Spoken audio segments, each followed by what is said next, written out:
dans ma boîte à scrap. Alors aujourd'hui je reviens vers vous pour vous présenter la nouvelle série de tampons sur le thème animaux de compagnie.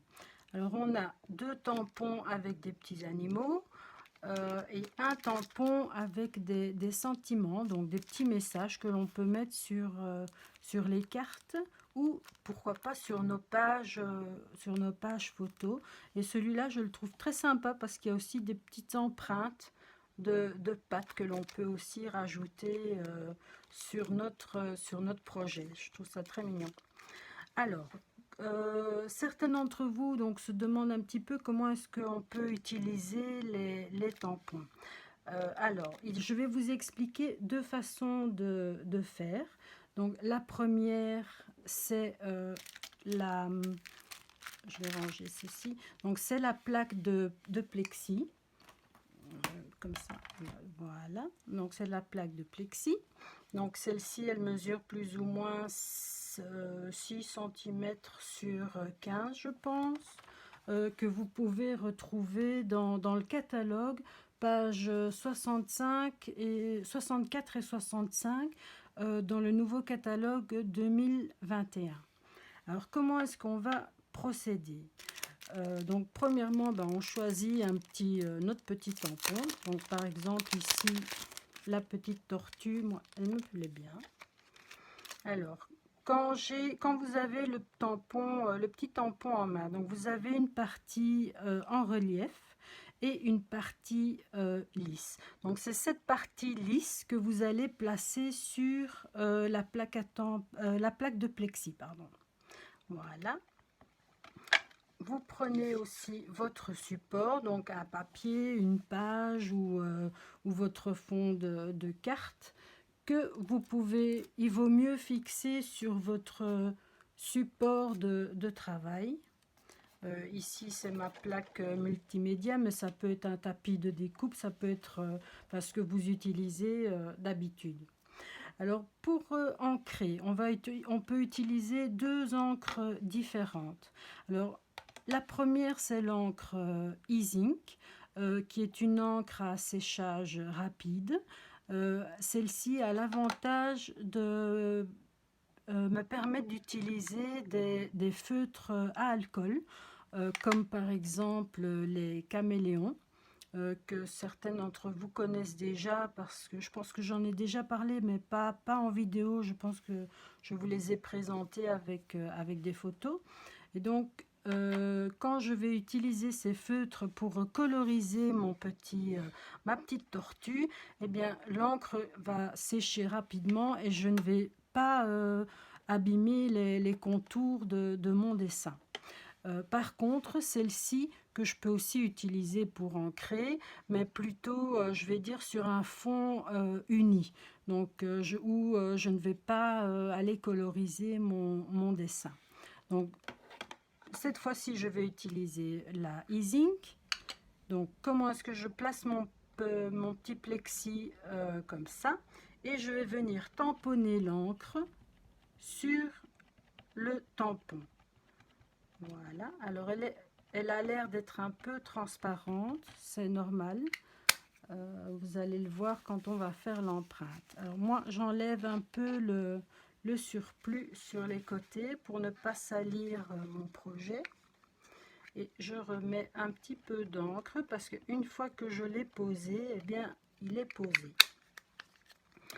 Alors, et je vais venir placer mon tampon sur le papier à l'endroit que j'ai prévu. Alors, je vais essayer de ne pas trop bouger et de le faire de façon plus ou moins uniforme. Et puis, je le retire sans le bouger. Alors, vous voyez que mon petit tampon, il est pas tout à fait net, mais bon, c'est pas grave, je vais venir refaire les contours avec un feutre caméléon noir, et puis de toute façon je vais le coloriser. Alors l'avantage avec la plaque de plexi, c'est que si je veux refaire ma petite tortue plusieurs fois, il me suffit de remettre de l'encre et de revenir tamponner à un autre endroit. Voilà. Et ça, autant de fois que je souhaite avoir ma petite tortue sur le papier, sans manipuler le tampon plusieurs fois. Alors, une fois que j'ai fini, ben, je peux le coloriser et éventuellement le découper ou l'utiliser tel quel. Donc, maintenant, je vais vous parler de la plaque à tamponner. Je vais d'abord nettoyer avec mon petit paillasson qui a déjà aussi bien vécu. Voilà. Pour nettoyer mon tampon, je vais l'essuyer avec un mouchoir, une lingette, un petit chiffon, ce que vous avez sous la main pour nettoyer. Donc je reprends mon petit tampon et je vais utiliser ma plaque à tamponner. Alors, comment est-ce que j'utilise ma plaque à tamponner? Je vais d'abord l'ouvrir, voilà, et je vais placer mon support de papier que je vais tenir soit avec des aimants, soit avec du papier collant repositionnable. Voilà. Je vais aussi venir placer donc mon petit tampon, le relief, cette fois-ci sur le papier.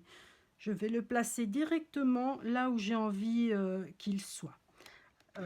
Je vais refermer ma plaque et la partie lisse du tampon va adhérer à la partie transparente de ma plaque à tamponner.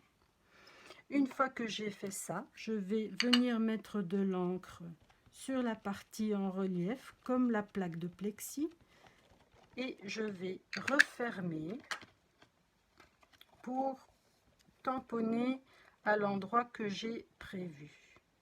Alors, vous voyez, l'avantage peut-être de celle-ci, c'est que je vais pouvoir refaire mon petit tampon au même endroit sans devoir bouger mon tampon ni même le manipuler et me salir les mains pour éviter aussi de salir mon projet.